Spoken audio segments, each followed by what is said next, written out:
नमस्कार मैत्रिणींनो, पुन्हा एकदा तुमचं आपल्या नवीन व्हिडिओमध्ये अगदी मनापासून स्वागत आहे।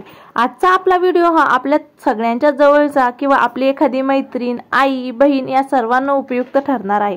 कारण की आपल्या सर्वांच्या नाही म्हटलं तरी जवळपास कोणाच्या ना कोणाच्या चेहऱ्यावरती वांगाचे डाग असतात। हे डाग अचानक येतात का, पहिल्यापासून असतात का आणि हे काढण्यासाठी काय उपाय करावे हे आज आपण बघणार आहोत। आता माझ्या चेहऱ्यावरती तर वांगाचे डाग नाहीयेत, पण माझ्या अशा भरपूर मैत्रिणी आहेत, घरातल्या काही जवळचे व्यक्ती आहेत का त्यांच्या चेहऱ्यावरती हे वांगाचे डाग होते। ते काढण्यासाठी आम्ही काय उपाय केला हा नक्की आजच्या व्हिडिओमध्ये मी तुम्हाला सांगते। आपल्या सर्वांच्याच घरामध्ये बटाटा असतं, असंच एक मीडियम आकाराचा बटाटा आपल्याला घ्यायचा आहे आणि ह्या बटाट्याचं साल व्यवस्थित काढून धुवून घ्यायचं आहे। बटाटा हा आपल्या स्किनसाठी खूप छान आहे, कारण की ते नॅचरल ब्लिचिंग करतं। आपण कॉस्मेटिक वापरून किंवा पार्लरमध्ये जाऊन जे ब्लिचिंग करतो त्यापेक्षा बटाट्याने खूप चांगला इफेक्ट जाणवतो। बटाट्याने चेहऱ्यातला काळपटपणाही निघून जातो आणि त्यामुळेच त्याला नॅचरल ब्लिचिंग असं म्हटलं जातं, कारण की तो तेवढा आपल्या स्किनसाठी, आपल्या त्वचेसाठी फायदेशीर ठरतो। हा बटाटा आपल्याला पूर्ण त्याचं कातड सोलून घेतल्यानंतर ना आपल्याला अशा प्रकारे किसून घ्यायचा आहे। एकदम बारीक किसणीने किसून घ्यायचा आहे, जेणेकरून त्यातला रस हा पूर्णपणे निघेल।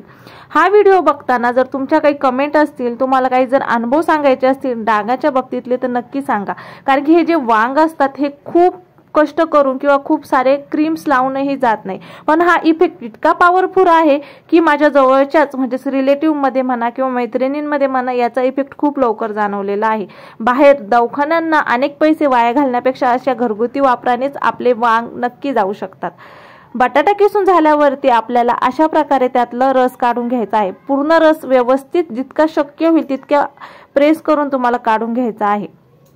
हा रस काढल्यानंतर ना ह्या रसाचा आपल्याला काय उपयोग करायचा हे मी पुढे सांगणारच आहे, पण ह्या चोथाही आपला वाया जाणार नाहीये। हा जो बटाट्याचा किस निघालेला आहे त्याचं काय करायचं आहे मी तुम्हाला नंतर सांगणारच आहे।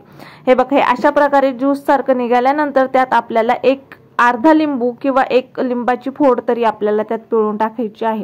लिंबू पिळल्यानंतर साधारणतः आपल्याला एका वेळेस ब्रश करायला जेवढं कोलगेट लागतं तेवढं कोलगेट आपल्याला यात टाकायचं आहे। लिंब आणि कोलगेटनी होतं काय की स्किनसाठी ते खूप उपयुक्त असतात। स्किनचा पोत सुधारण्यासाठी, स्किनवरती असणारे जे काही डाग असतात ते निघण्यासाठी आणि स्किनवरती एक चमकाकी आणि चमकदारपणा येण्यासाठी हे दोन्ही इन्ग्रेडियंट खूप महत्त्वाचे आहे। आता हे दोन्ही टाकल्यानंतर मी ते एकजीव होईपर्यंत ह्या मिश्रणामध्ये एकदम असे हलवून घेणार आहे। तुम्ही वाटीमध्ये करू शकता, तुम्ही एखाद्या प्लेटमध्ये करू शकता किंवा एखाद्या छोट्याशा डब्बीमध्ये करून ठेवू शकता, पण हो जर तुम्ही ताजं केलं तर ते नक्कीच उपयुक्त ठरेल। त्यानंतर आपल्याला हळद टाकायची आहे, कारण की चेहऱ्याचं असं कोणतंच क्रीम नाहीये किंवा कोणतंच इन्ग्रेडियंट नाहीये का जे बनवताना हळद नसते, कारण की हळद ही अँटीबायोटिक असते, तसे चेहऱ्याचा चमक आणि पोत सुधारण्यासाठी ही मदत करते। तर आपल्या स्किनवरती हे वांग येतात कसे, काय येतात, कारण की आपल्या स्किनवरती वेगवेगळ्या जणांची वेगवेगळी स्किन असते। काहींना हे डाग येतात, वांग येतात, काहींचे पहिल्यापासून नसतात, काहींचे अचानकच येतात। छोटासा तिळासारखा दिसणारा हा पदार्थ अचानक वाढत जातो आणि मग त्याचं खूप सारं पॅचेस आपल्या चेहऱ्यावरती दिसतात। उन्हात गेल्यावरती तर हे पॅचेस खूपच दिसतात। ही क्रीम आपल्याला बनवून झाल्यानंतर आपल्या चेहऱ्याला व्यवस्थित लावून घ्यायची आहे। काय होतं ना, आपल्या त्वचेच्या ज्या पेशी असतात त्या खराब जर झाल्या तर तिथे जो रंग किंवा आपल्या स्किनचा जो टोन असतो, त्या जे पदार्थ असतात किंवा त्या ज्या पेशी असतात त्या खराब होतात आणि ह्या खराब झालेल्या पेशींमुळेच आपल्या स्किनवरती अशा प्रकारचे वांग किंवा डाग येतात। हा जो केमिकल आपण आज बनवलेला आहे किंवा ही जी क्रीम बनवली आहे याने तुमच्या पेशी, ज्या मृत पावलेल्या पेशी असतात त्या निघून जातात आणि नवीन पेशी येण्यास मदत होते, स्किनचा पोत वाढण्यास मदत होते आणि तुमचे जे छोटे छोटे वांगांचे डाग आहेत तेही निघून जातात। ही क्रीम चेहऱ्याला लावताना तुम्ही कापसाच्या साहाय्याने, ब्रशच्या साहाय्याने लावू शकता।